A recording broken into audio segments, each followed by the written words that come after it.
कस्तो टेन्सन भयो यस्तो टेन्सन हुँदा पनि बिहे सुन्दिनँ त के भएको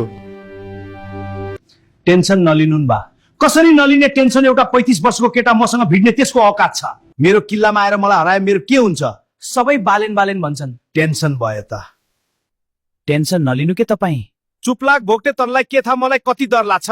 नरिसाउनु न तपाईँ त टेन्सन नले भन्छ आफू त हारिरहेछ गदा के गर्छ र यिनीहरूले जितेर आतंककारीहरू क गर्छ सबैभन्दा पहिला तँलाई जेल हाल्छन् भोग्टे मलाई किन जेएनजीलाई आतंककारी भन्ने त्यही होइन मलाई पनि हाल्छन् भ्रष्ट हतियारा भनेर अब मलाई नि टेन्सन भयो आन्दोलनको बेला बच्चा नमारेको भए यो दिन आउँथेन ओइ एउटा मृगौलाको व्यवस्था गर्दा किन बा के भयो यो बालेनले गर्दा मृगौला फेल होला जस्तो छ अचम्म मृगौला फेल भयो रे किन हाँसेको बोगटे मृगौला पुरुष र महिलाको त अब कसको हाल्ने भनेर